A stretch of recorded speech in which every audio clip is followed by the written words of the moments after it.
Happy belated Valentine's Day. I know how I spent Valentine's Day.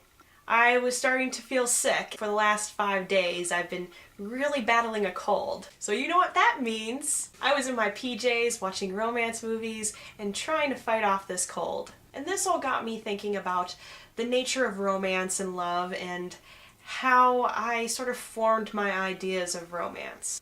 I've said multiple times in this vlog that I have an obsessive personality. It comes as no surprise that I would be attracted to certain characters in my books and favorite movies and favorite TV shows. Fangirl.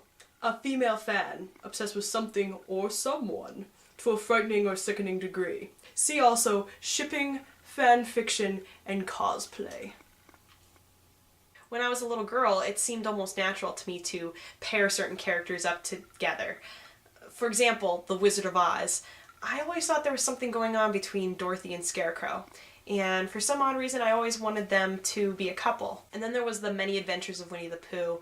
I watched that show almost religiously every Saturday. You know, I always had a sneaking suspicion that Tigger and Rabbit had a thing for each other.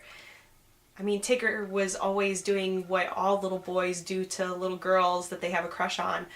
Basically pulling her ears and tackling her, and, you know, it just always seemed like there was some romantic tension between them. And, what? Hold on a second. Rabbit's a boy. Rabbit's a boy. Rabbit's a guy? You're telling me the only female in the whole 100 Acre Wood is Kanga? Not even Piglet? Piglet's so effeminate! Alright, I gotta go and rethink my whole childhood now. But I would have to say one of my first realizations that boys were different and they would be attractive to me someday was Aladdin.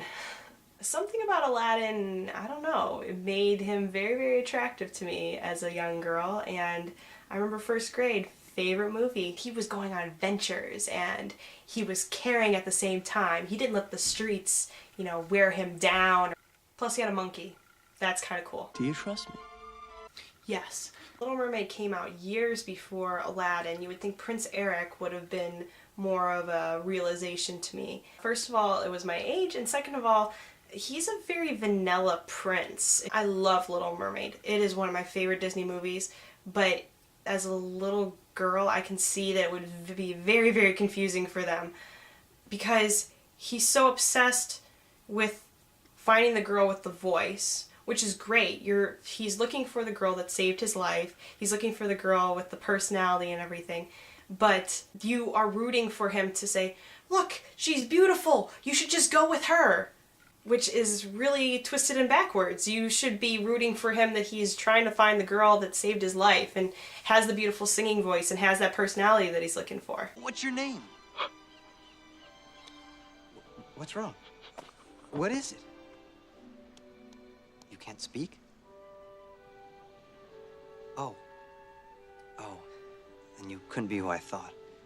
Will somebody please get that girl a notebook? She's a mermaid, but I'm sure she can write. The next movie after that was Beauty and the Beast. Here's the thing that's always sort of bothered me about Beauty and the Beast. I always missed the Beast when he transformed into the prince. I don't know, I missed him. And his fur, and his horns, and his sharp teeth. He's my friend. If I didn't know better, I'd think you had feelings for this monster. When I see the prince for the first time revealed, I'm like,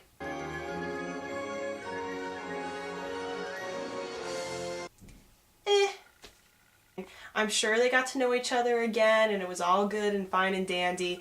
I don't know, it's weird.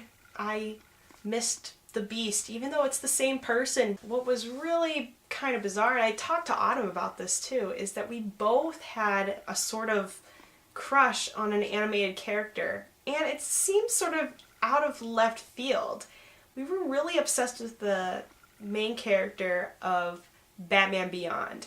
And we watched the show primarily because of him. But looking at him now, we don't know why we were so obsessed with him. Maybe it was because he's Batman. But then came high school. I would have to say my first real obsession with an actor was Thomas Welling. Let's face it, it was a soap opera based off of a comic book called Smallville. I would watch this show every week just to see Tom Welling smile. Clark Kent, man of mystery. Just when I think I have you figured out, you surprise me. Really, there is no way that Tom Welling is in any way, shape, or form could be a freshman, let alone a freshman that gets picked on. But I think this is one of the main problems with being a fangirl, is that you really start to get obsessed with the angst that you can feel for these characters. I'm the girl of your dreams masquerading as your best friend. But I'll let you go for now, hoping one day you'll fly back to me. Because I think you're worth the wait. I can't live without you, and you don't see how much I love you. And of course, what you call ship the main people in Star Wars and Harry Potter, and I think that I've made that pretty clear, and I don't really need to talk about that. Han and Leia, blah blah blah, Ron and Hermione, blah blah blah. Yeah, I think we've covered it. Let's move on. I need to get a little bit serious with you guys for a second. Being a fangirl is all well and good, but you need to be careful about making it an obsession. You could be missing out on one of the greatest romances of your life, but be so focused on somebody else's romance, somebody else's dreams, and forget to live. It does not do to dwell on dreams and forget to live. Oh man. Hey, if Dumbledore said it, it must be true.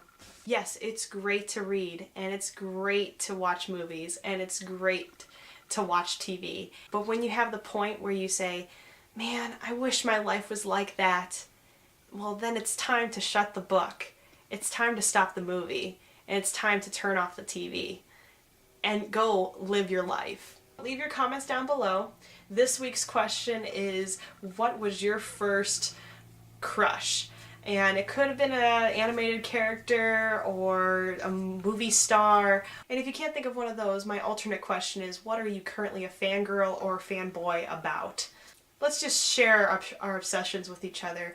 I can't be the only one making confessions here all the time. So until next time, see you guys.